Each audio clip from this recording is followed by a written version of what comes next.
Depuis des années, l'envie nous tenaillait de changer d'air, d'aller vers des horizons plus vastes.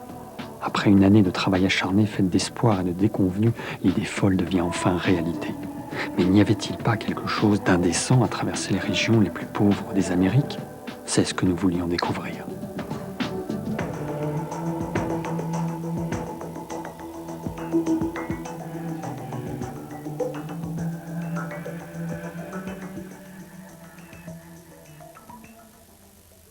Allez-y, achetez des cahiers, des stylos, des crayons pour les enfants d'Amérique latine. 100 000 cahiers, 100 000 enfants pourront en bénéficier. Si vous Ainsi est née l'idée de la Cordillère des Dons, qui allait être l'axe majeur de la première partie de notre aventure, parmi les plus démunis des Indiens d'Amérique latine. En accord avec nous-mêmes, nous pouvions alors aborder la deuxième partie de notre expédition et découvrir les rivages plus calmes de l'Amérique du Nord.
Notre premier test a lieu dans une banlieue pauvre de Buenos Aires. Tout le matériel didactique a été réparti dans différents pays par voie maritime. Stocké en l'ambassade ou dans une association locale, nous n'avons plus qu'à récupérer nos caisses dans chaque région et les distribuer en main propre aux enfants. En tout, plus de 10 tonnes récoltées en France, puis à répartir à travers 6 pays, au départ de la Cordillère des Andes, au sud du continent.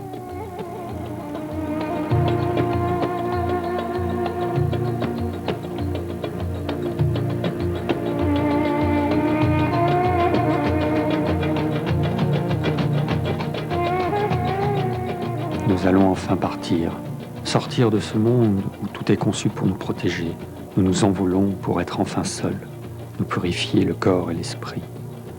Enfin, j'arrache cette carapace faite d'objets inutiles, de conversations futiles. Enfin, je vais me rapprocher peut-être de ce que je cherche. Loin de tout, je vais retrouver le sens de moi-même.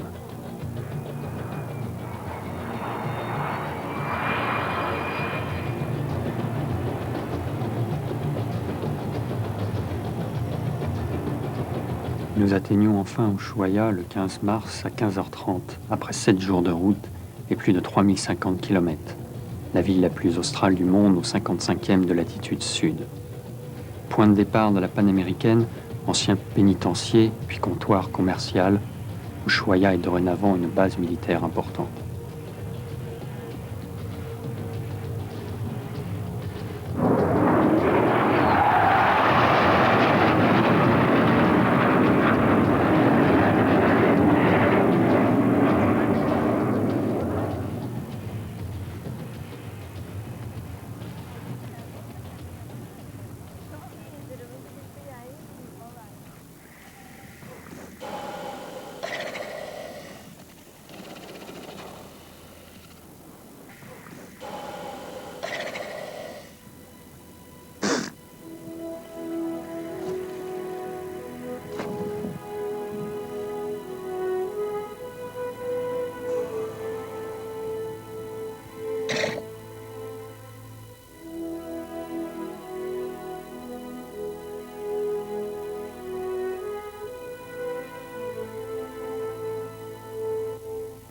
Aux confins de la Patagonie, un détroit sépare le continent de la Terre de Feu. C'est là que, sans le savoir, je réalise une première mondiale. Au départ, je voulais simplement traverser le détroit en planche, car le vent était favorable. Sophie m'aurait rejoint avec la voiture sur le bac, mais le gouverneur maritime de Punta Arenas en a décidé autrement, a convoqué la presse et a officialisé la chose. Je suis donc le premier à traverser le détroit de Magellan, planche à voile, escorté par la marine chilienne.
Le parc Torres del Paine, en Patagonie, est un terrain de jeu pour le vent.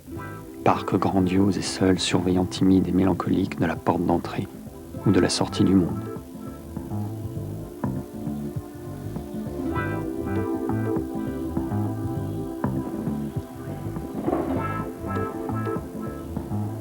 Le Perito Moreno nous conquit par ses couleurs et son avancée dramatique dans les eaux froides.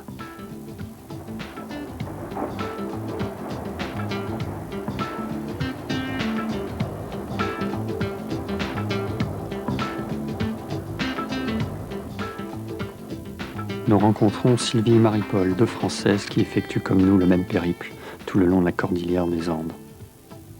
Une fois de plus, je ne résiste pas à l'envie de me plonger dans les eaux froides du Perito Moreno.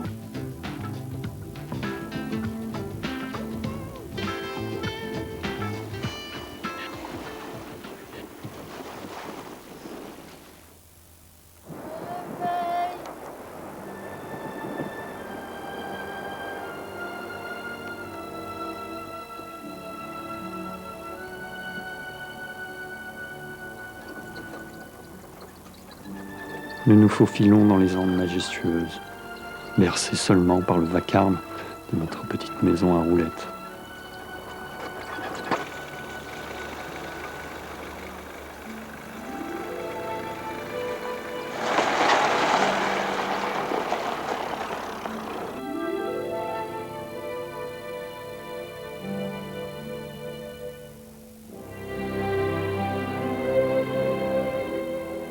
Rencontre inopinée au milieu de la Patagonie. Mary et John nous invitent à bord de leur vaisseau.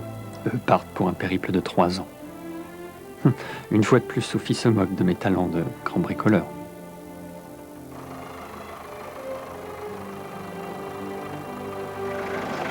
Ça sent la bouse. Dépêche-toi.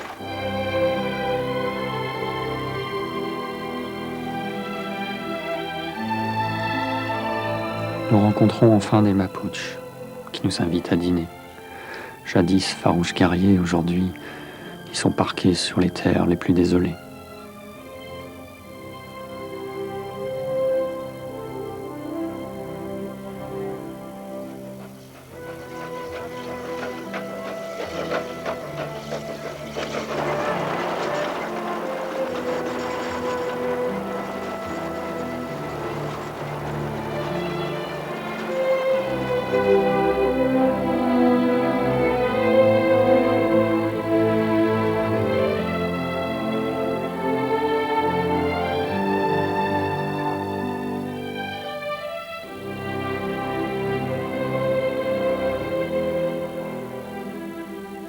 Des militaires en balade nous indiquent le chemin jusqu'au Christ Rédempteur, véritable voie d'escalade qui permet de rejoindre le Chili par un col à 4200 mètres d'altitude.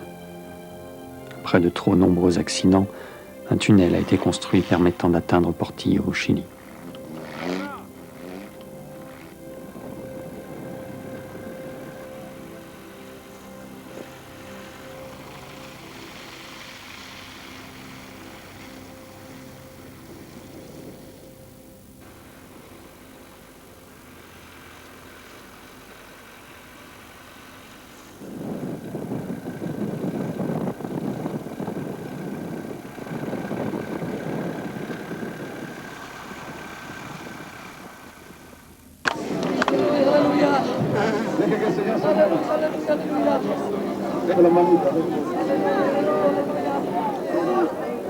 Le Chili, oppressé par 15 ans de dictature sous le régime de Pinochet, se libère comme il peut à travers les sectes, aux effets parfois surprenants.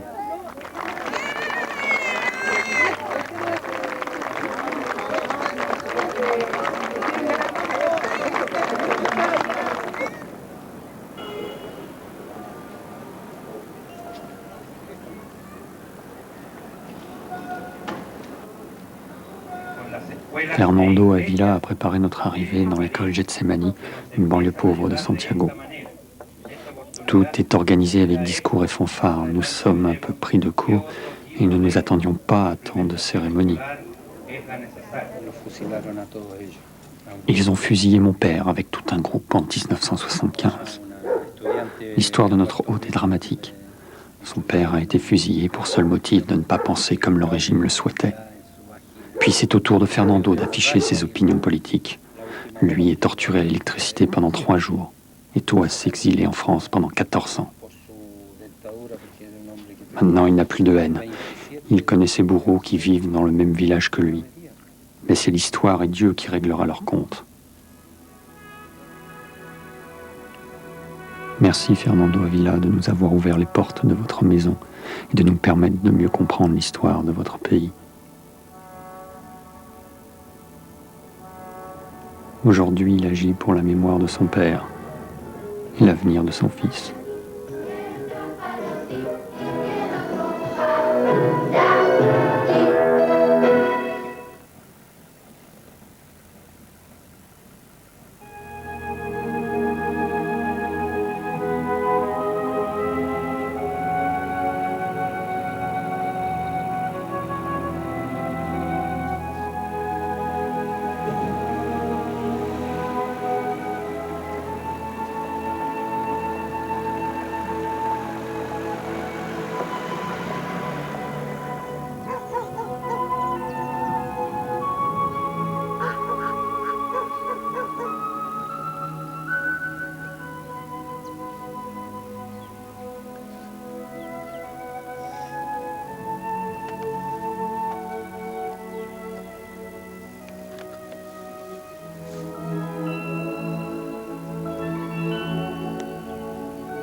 Nos efforts se concentrent essentiellement dans les communautés les plus défavorisées, les moins accessibles. Les Mapuches n'obtiennent aucune subvention du gouvernement, aucun don d'organisation caritative internationale. Ce sont les exclus de la société chilienne. L'année précédente, lors d'une mission de repérage, nous leur avions promis que nous reviendrions avec de l'aide en matériel pour les enfants. En général, nous disent-ils, les étrangers viennent nous rendre visite en nous promettant de nous aider et ne reviennent jamais. Pour eux, nous avons plus de 2 tonnes de matériel. Peugeot Chili nous a prêté un fourgon à Santiago pour l'opération. C'est ainsi en convoi que nous sillonnons les communautés les plus pauvres.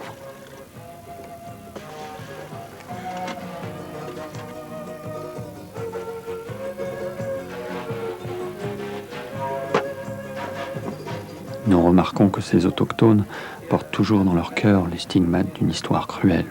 Peuple envahi, conquis, exterminé et pour les quelques milliers de survivants, la triste réalité de se voir dépossédés de leurs terres et parqués dans les régions les plus inhospitalières.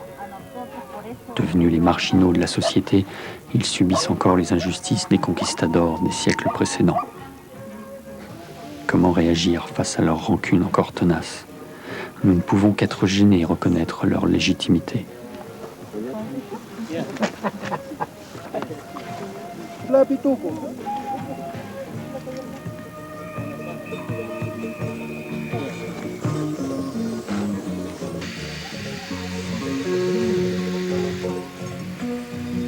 Nous ne sommes pas venus ici pour distribuer des fournitures aux pauvres Indiens rejetés et expier une faute commise par les Européens voilà plusieurs siècles.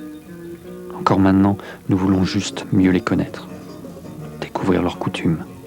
Nous voulons juste expliquer que ces peuples n'ont pas disparu et tentent de survivre dans un pays qui les rejette.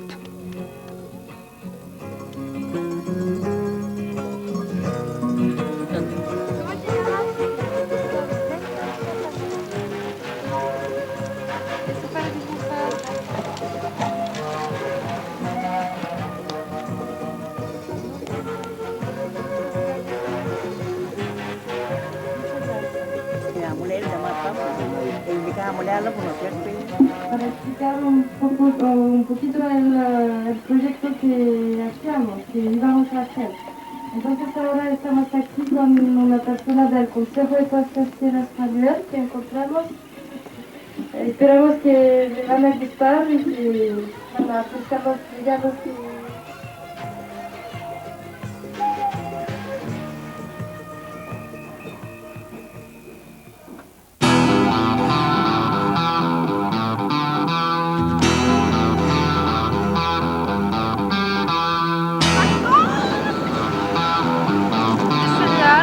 Pain, des tomates, un petit comme ça pour chacun.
Je déteste tous les camions, tous les trains, le désert, la police, les bruits sur le toit, les gens qui ronflent. J'ai ronflé? Ouais. C'est vrai? Oui.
yellow brick road. Follow the yellow brick road. Follow the yellow brick road. Follow the yellow brick road. Follow the yellow brick road. Le 11 mai, nous pénétrons en Bolivie à travers le désert de sel d'Uyuni, immensité blanche à perte de vue. Ayant perdu notre boussole, nous réussissons à nous égarer sur le lac grand comme 2 départements français. Nous n'avons aucun point de repère, aucun signe, ni même de cailloux pour indiquer la bonne direction. Un lac de sel à 360 degrés.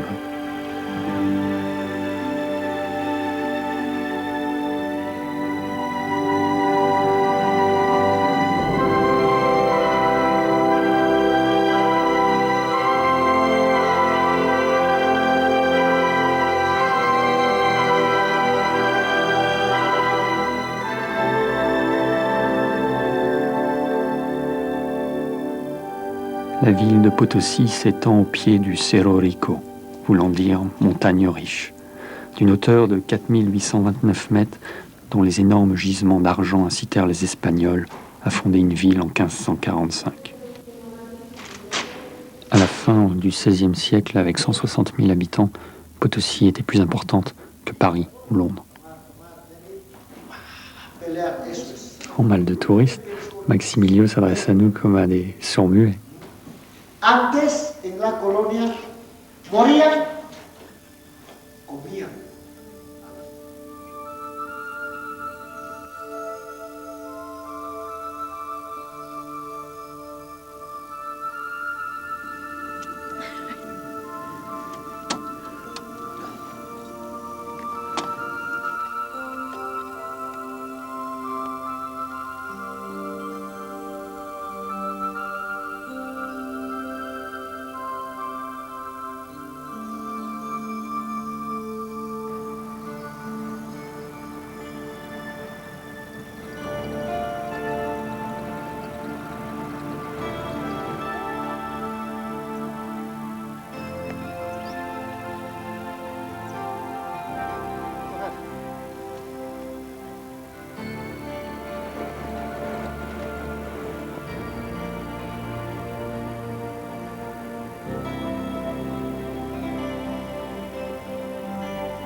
Nous atteignons La Paz à plus de 3700 mètres d'altitude et devons parfois nous soumettre aux règles du jeu du sponsoring.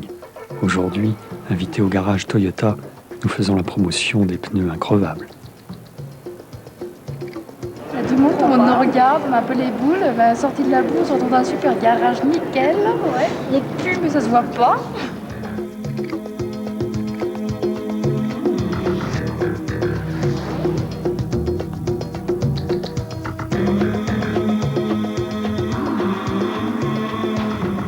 Increvables, nous devons l'être pour atteindre la station de ski la plus élevée au monde, entre 5003 et 6200 mètres d'altitude. L'unique tire-fesse de chaque Altaïa est tiré par un moteur de camion, perché au-dessus du vide. L'astuce est de s'agripper au câble qui défile à l'aide d'un crochet métallique. Une fois que le tour est joué, et sous le regard amusé du perchiste, notre petite Suisse s'applique dans son sport favori.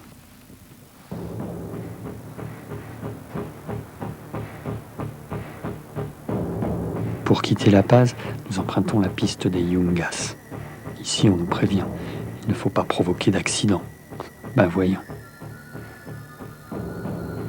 Dans un décor irréel, les montagnes semblent suspendues dans les nuages.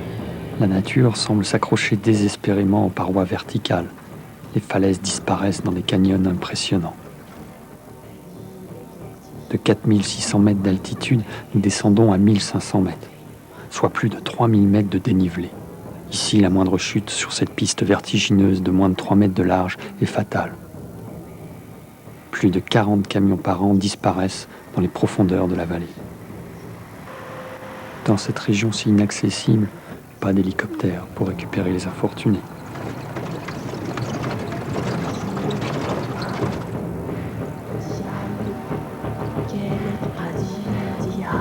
L'abîme est sans fond, et les petites croix le long du chemin de la mort nous rappellent le danger permanent. En 9 heures, nous parcourons 40 km.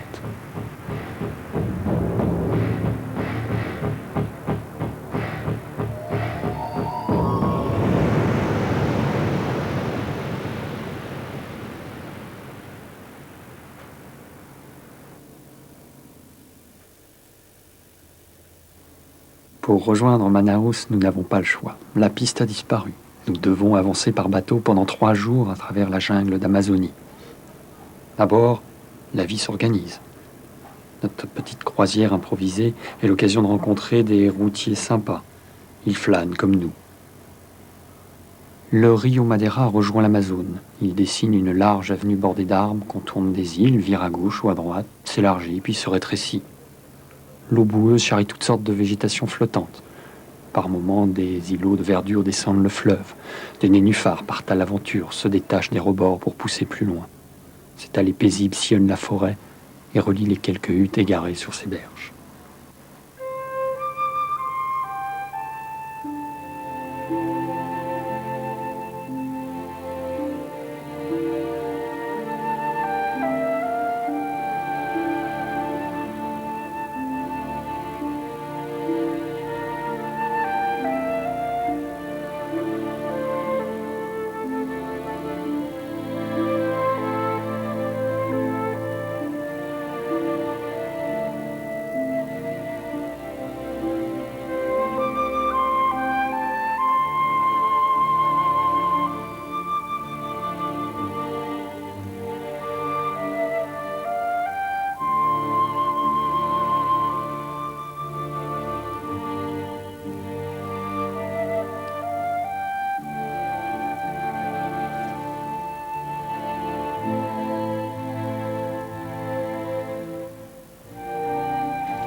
Arrivés à Manaus, après des échos contradictoires, nous décidons de prendre la piste qui part vers le nord à Boa Vista, soit plus de 900 km de boue d'ornières de pistes défoncées traversant la jungle équatoriale.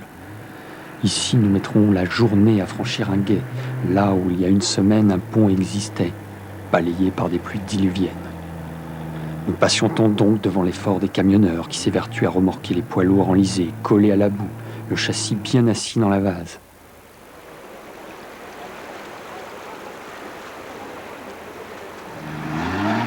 Les pneus patinent dans la glaise rouge, laissant s'échapper d'épaisses fumées blanches. Les hommes s'affairent à niveler la piste. Les moteurs rugissent. 2 camions ne suffisent pas à tracter les gros Mercedes surchargés. Les câbles rouillés cassent et cinglent l'air moite. Ils reculent, tout près du marécage, et repartent dans un ultime élan. Plus de 20 camions attendent leur tour pour passer de l'autre côté. Nous nous informons sur les conditions de la piste plus au nord. Les réponses sont toujours les mêmes, hésitantes. « S'il ne pleut pas, vous pouvez peut-être passer », disent-ils en jetant un rapide coup d'œil sur notre Toyota maculé de boue.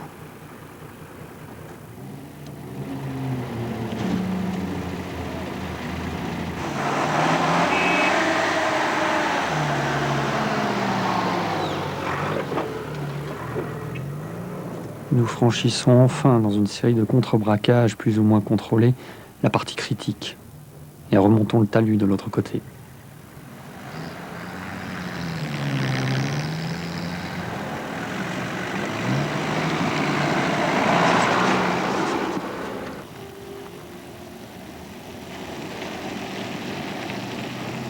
Le plus étonnant n'est pas d'écouter les camions gémir dans la boue, mais où que nous soyons au milieu de la jungle, nous sommes surpris de toujours entendre au loin le bruit d'une tronçonneuse qui inlassablement détruit ce dernier bastion de terre sauvage.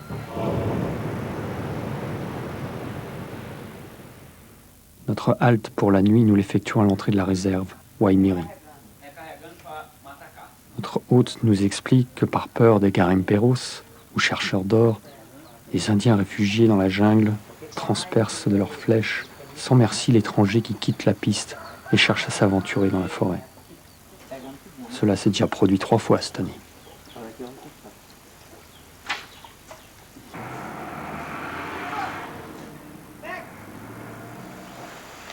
Arara. Arara. Laura. Laura. Ah, gente, não tá acostumado a ver ninguém, não? Laura. Tá com medo.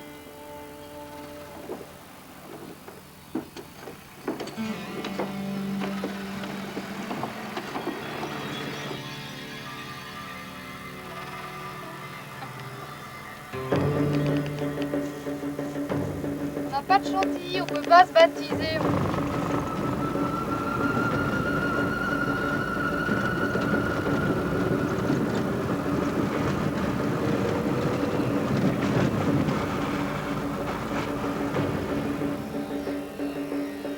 Après 1500 km de piste dans l'Amazonie brésilienne, nous quittons à regret cette région si hostile, mais si fascinante.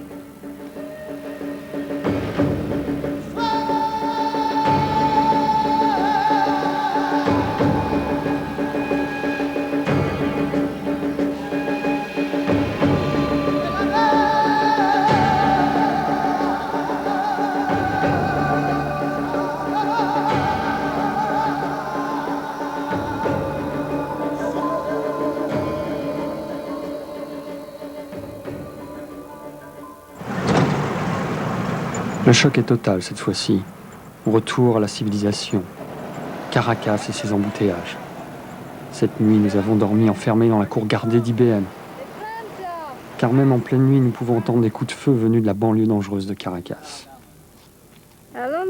Hantés par les histoires de guérilla, de vol et d'insécurité en Colombie, nous décidons d'escamoter tout notre matériel photo et vidéo. Voilà malheureusement ce que ça a donné.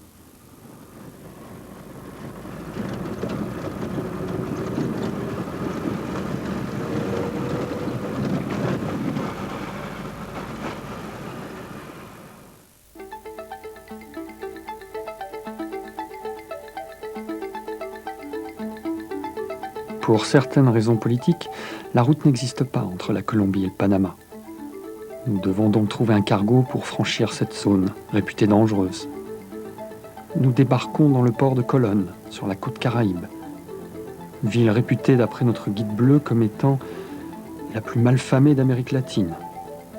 C'est pourquoi, une fois de plus, nous n'en rapporterons aucune image. Nous avons juste passé la nuit dans un hôtel gardé comme une prison par 2 vigiles armés de mitraillettes. De plus, le gardien derrière sa vitre blindée nous a fortement déconseillé de sortir dîner en ville. Depuis que l'armée américaine a quitté le Panama, la ville est devenue une jungle, sans police et sans loi.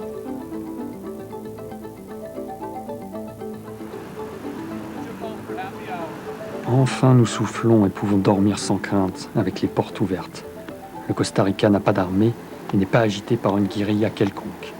C'est sur cette plage que nous débarquons 500 ans après Christophe Colomb et faisons la connaissance de Billy Kirk, 2 surfeurs américains venus se frotter aux plus grosses vagues du monde.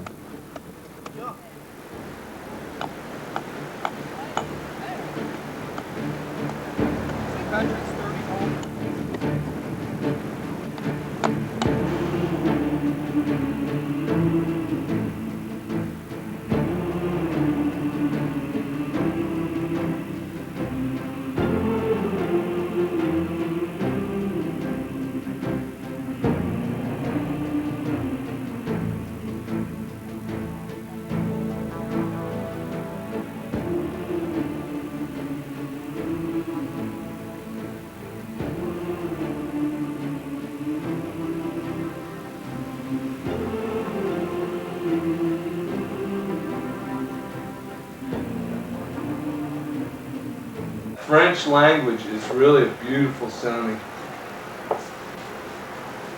Where is it? Elle est là. Don't let them go in here. Elle est là. Take it outside, Oh Sophie. my gosh, Sophie, you just gotta grab the critters.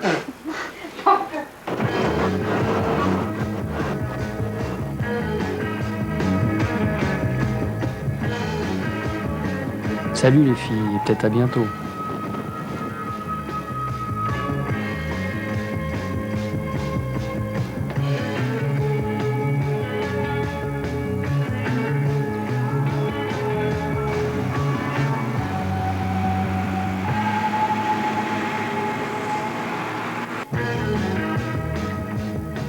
Grâce à la messagerie interne d'IBM, nous pouvons communiquer sans frais avec mon père qui est ainsi tenu au courant de l'avancée de notre périple.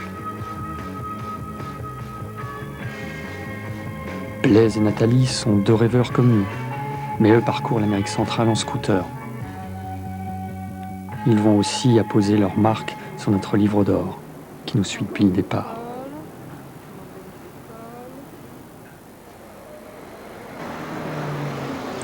La paperasserie est la même dans tous les pays. C'est un véritable casse-tête administratif pour sortir nos caisses de douane. De plus, nous avons déclaré 22 caisses au lieu de 21 et nous devons batailler pour rectifier l'erreur et récupérer notre bien.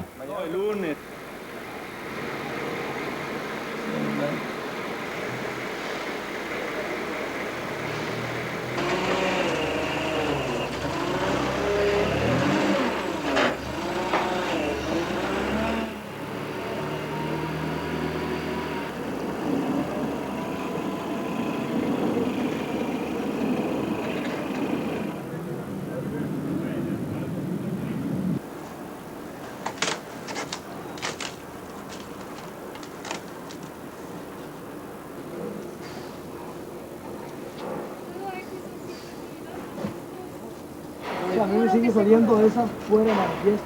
Me sigue saliendo fuera de manifiesto. Pero no es normal, porque Yo eso lo dejo botado. Eso por yo, Sofi y estos que vienen, eso.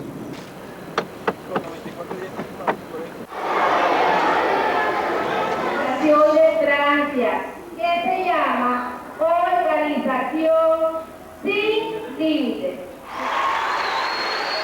Les petits costariciens ne sont peut-être pas les plus pauvres, mais ils sont certainement les plus turbulents.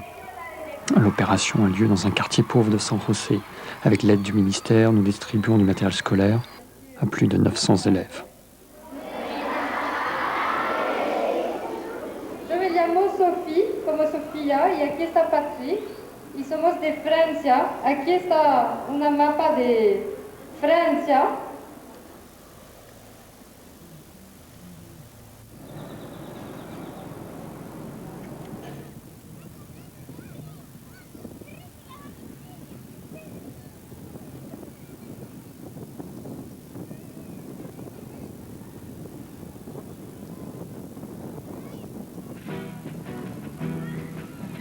Le Nicaragua est une terre maudite, région délaissée des dieux.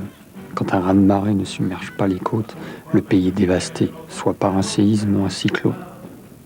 Mais la misère ici est la plus flagrante.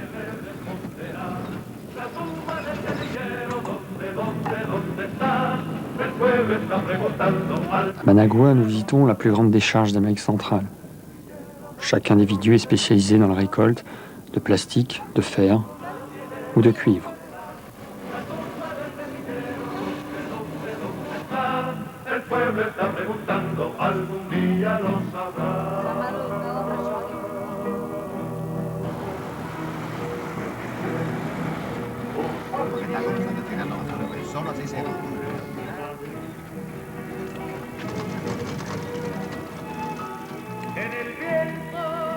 Dans le quartier pauvre des bidonvilles de Managua, nous formons un convoi avec les gens de l'ambassade de France et du ministère nicaraguayen de l'Éducation.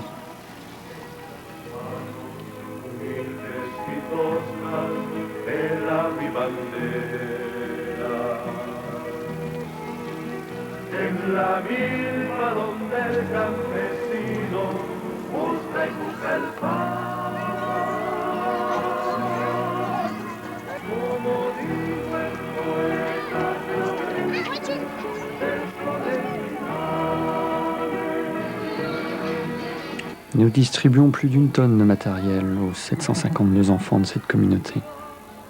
Une fois de plus, nous sommes touchés par leur sens de l'accueil. Ils improvisent pour nous un spectacle émouvant. Nous voudrions tellement faire plus.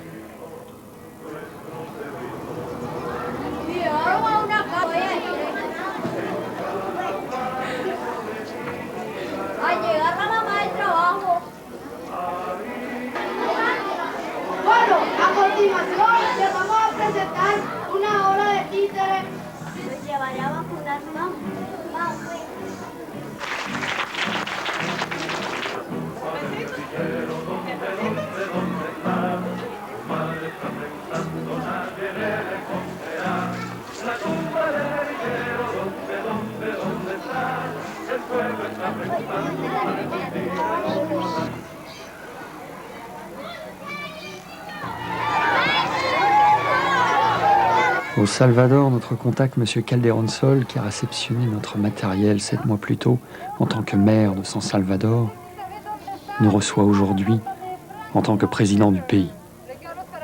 Nous avions remarqué à la frontière, en montrant notre lettre signée de M. Calderón Sol, la surprise des douaniers qui pour une fois faisaient preuve de diligence. Sans que nous connaissions le moins du monde l'importance du personnage, nous sommes rentrés dans le pays.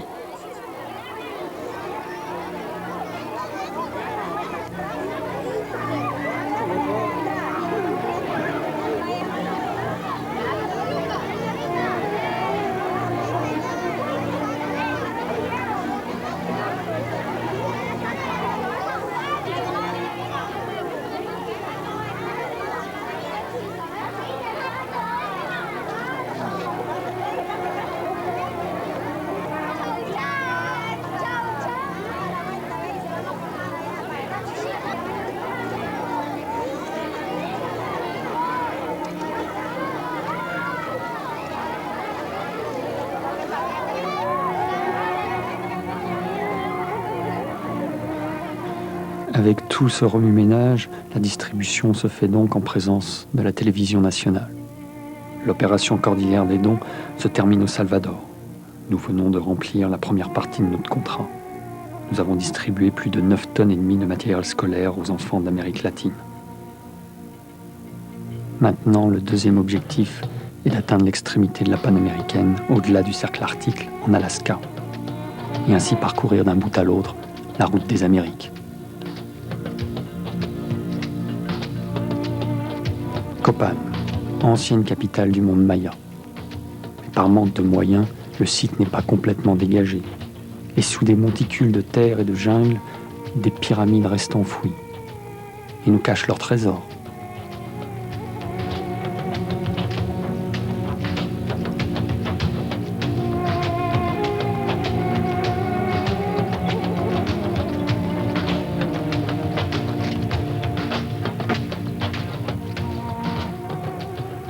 Au Guatemala, ils ne savent toujours pas conduire.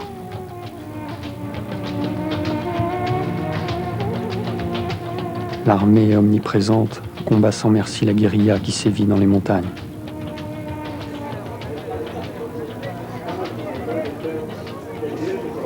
À Chichicastenango, nous redécouvrons le charme des marchés colorés et des cérémonies envoûtantes.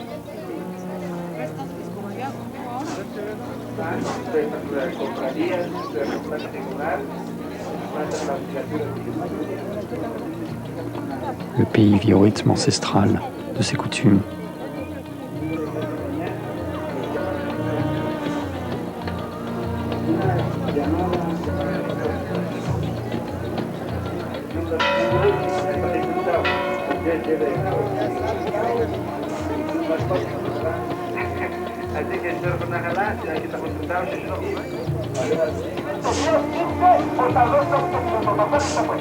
Voy a comenzar a hacer esto, cosa que ustedes van a ver este periódico que tengo en la mano. El papel va a crecer, va a crecer, va a crecer hasta llegar donde está quedando.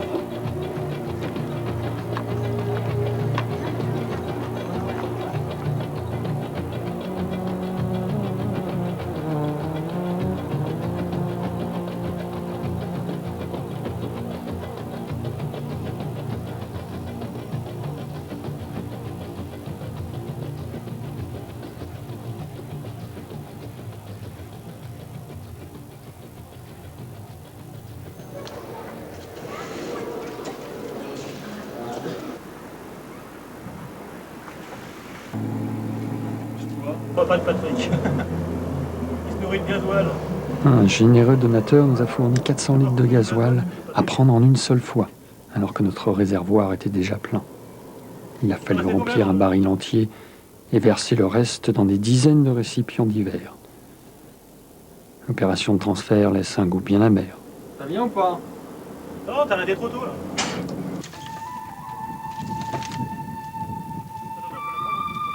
Petit incident de parcours dans une forêt du Chiapas. Une branche plus basse que les autres a cassé notre galerie et a endommagé notre toit. Il nous faudra 2 heures pour nettoyer le désastre sous une chaleur accablante. Car tout ce qui est vissé sur la galerie est tenu avec de gros boulons. Elle est clouée, pour pas qu'il s'égare. À la galerie, ouais. Boulonnée.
les tueries qui collent.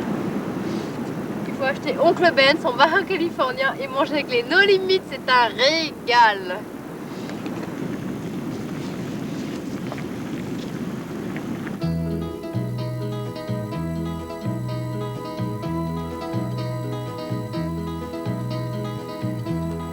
Everybody's talking at me. I don't hear words they're saying, only the echoes of my mind. People stop and stare. I can't see their faces, only the shadows of their eyes. I'm going where the sun keeps shining through the pouring rain, going where the weather's like a storm.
Comme tout le monde, nous avons tenté notre chance et le résultat ne s'est pas fait attendre. À la fin de la soirée, nous n'avions pas gagné le moindre dollar. J'ai perdu tous mes sous. On va pouvoir payer la chambre.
John est champion du monde de ski extrême.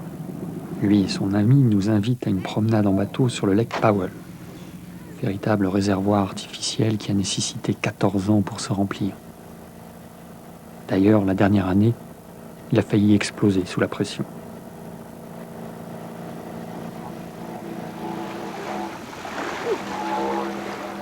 C'est sur ce même lac Powell en Arizona que nous faisons enfin la connaissance de Rolly, globe-trotteur depuis plus de 5 ans. Déjà, aux différentes douanes d'Amérique centrale, on nous avait parlé d'un étranger qui voyageait comme nous en voiture, avec le nom de tous les pays qu'il avait traversés, marqué sur le haut de sa carrosserie. Le hasard a voulu que nous nous rencontrions plusieurs mois plus tard. She is taking pictures. Oh, that's a combination. And I'm drawing. That's the worst job here.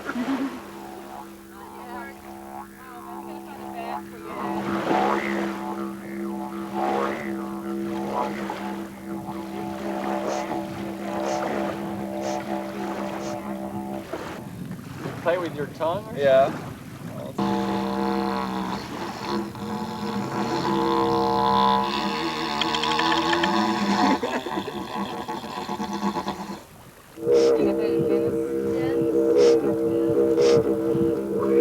That's one of my favorite things.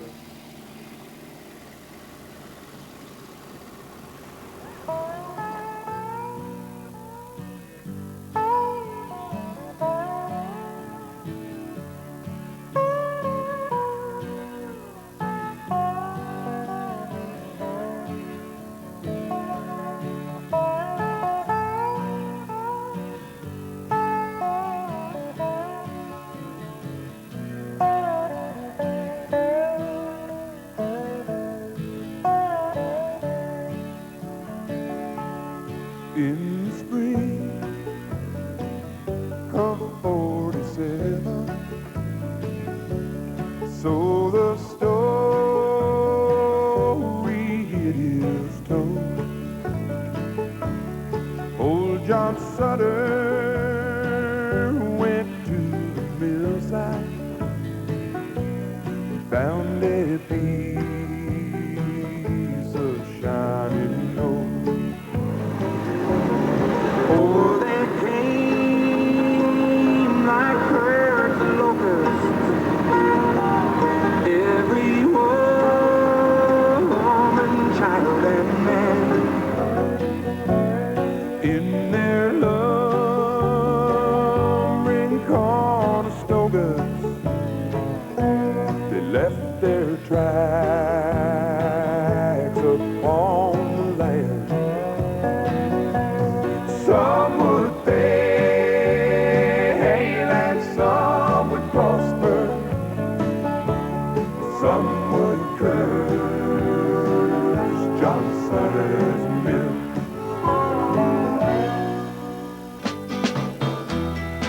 If you're going to San Francisco, be sure to wear some flowers in your hair. If you're going to San Francisco, you're gonna meet some gentle people there.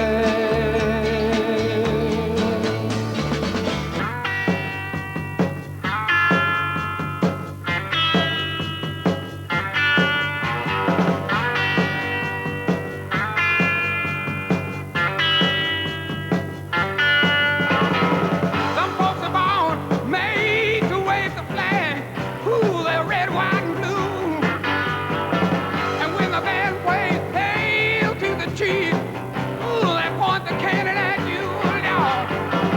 It ain't me. It ain't me. I ain't no senator son.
Bonjour, allons enfants de la patrie.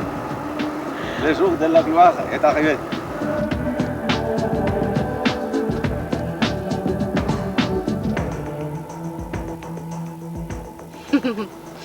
Propreté sur crasse.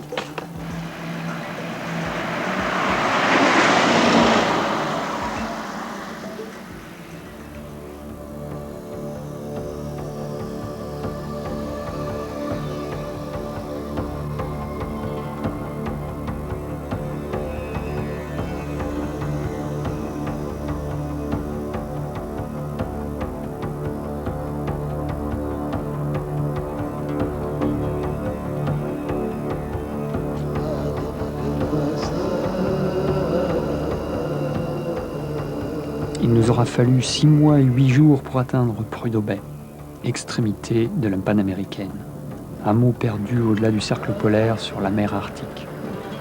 C'est d'ici qu'est extrait le pétrole acheminé vers le reste des États-Unis.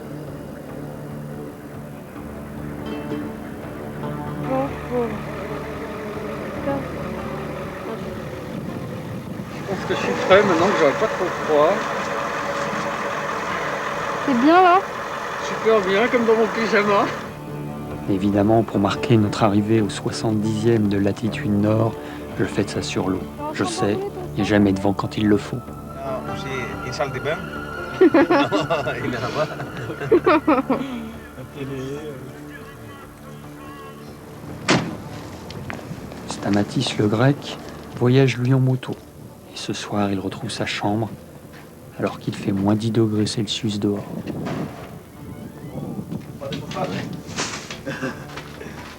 L'éteint? Je crois que maintenant nous avons à peu près pas plus de 8. Super chambre. Oui.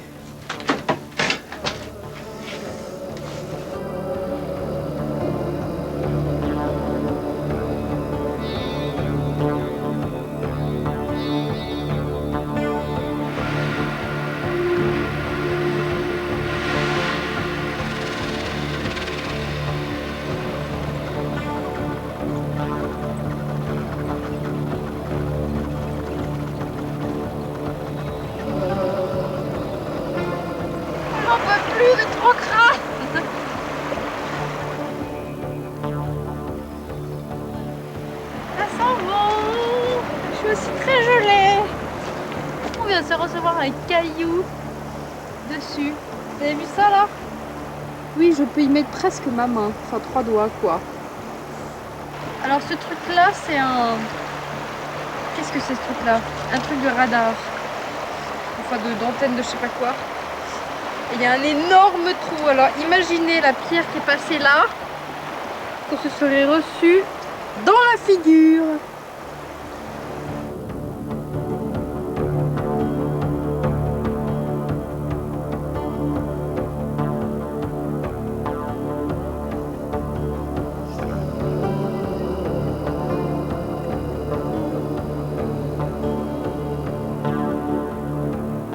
Les dizaines de camions que nous croisons ravitaillent sans discontinuer la base polaire. Ils parcourent sans cesse les 1000 km de désert glacial qui séparent Prudhoe Bay de Fairbanks. 1000 km de toundra, de montagnes et de forêts, où seuls vivent les hordes d'élans, de caribous et les ours.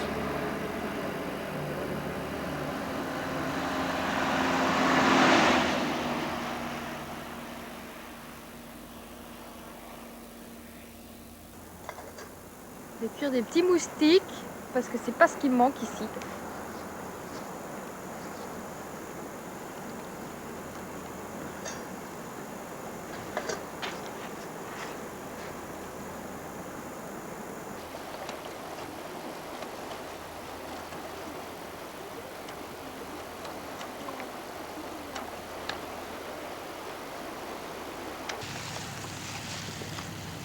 J'ai du poisson pour le dîner ce soir. Ça vient d'où ça? Je vais pêcher.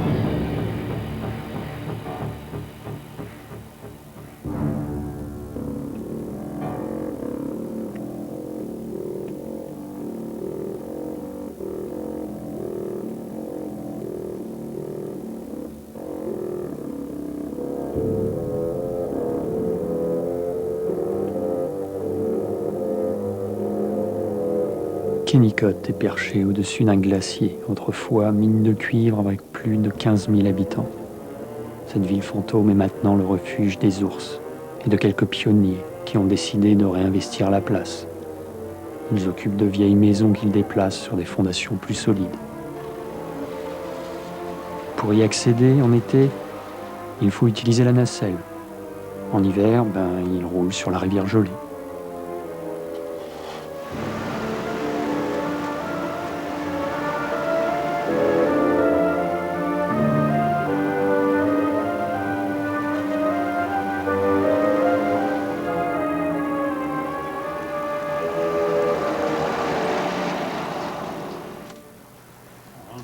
Petit problème technique. Encore une fois, la galerie surchargée et fragile s'est écroulée sur le toit. Il faut donc l'arrimer solidement au châssis.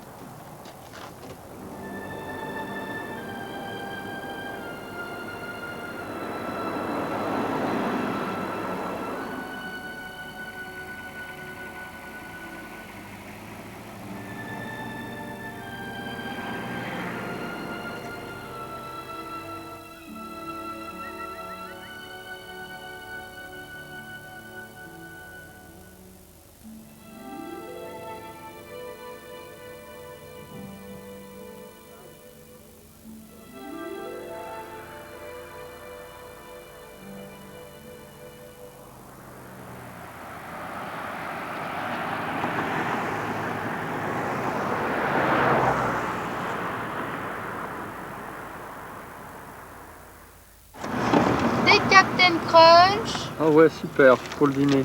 des M&M's géants,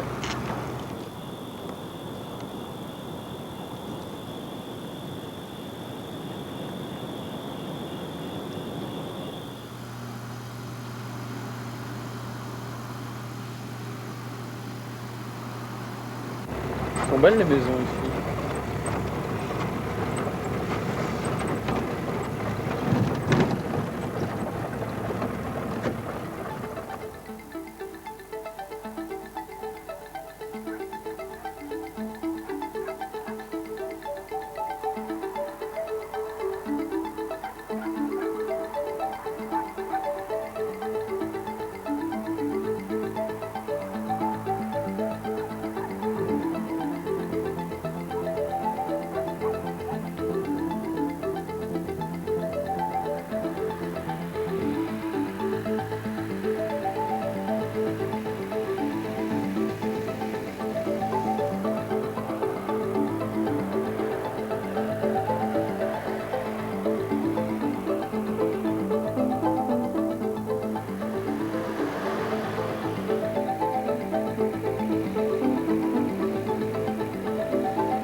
Et au milieu de nulle part, au petit matin, alors que nous pensions avoir trouvé un coin tranquille pour la nuit dans les plaines désertiques du Manitoba,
après 227 jours de raid, nous atteignons New York. Nous venons de traverser 15 pays, consommer plus de 8000 litres de gasoil, avec seulement 4 crevaisons. Mais le symbole le plus important reste les 10 tonnes de matériel scolaire distribués aux enfants d'Amérique latine. Nous n'avons pas pu tout voir, tout comprendre, ni même apprécier à leur juste valeur les coutumes locales. Il aurait fallu passer une vie dans chaque pays et prendre le temps de connaître ses habitants, tisser des liens plus durables et plus profonds.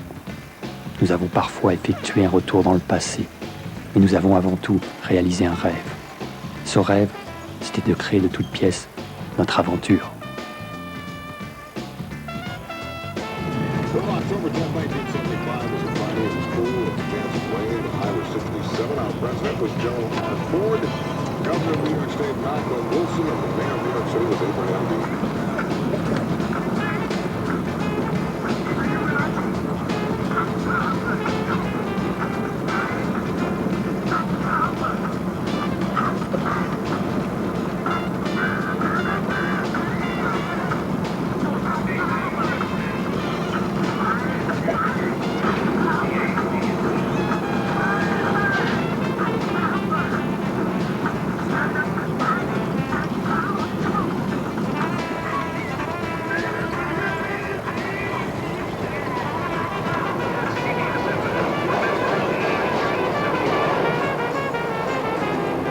Je vous les présente, ce sont deux jeunes, Sophie Badré et Patrick Lépaule. Sophie Badré, Patrick Lépaule.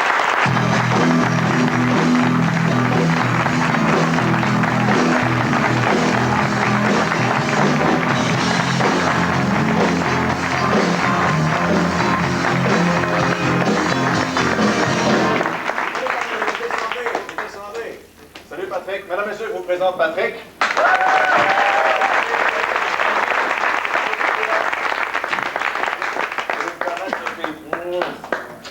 D'abord, vous allez me dire qui vous êtes, pourquoi vous avez fait ça. Racontez-moi ce voyage absolument incroyable. Pourquoi vous avez fait ça et qui êtes-vous d'abord?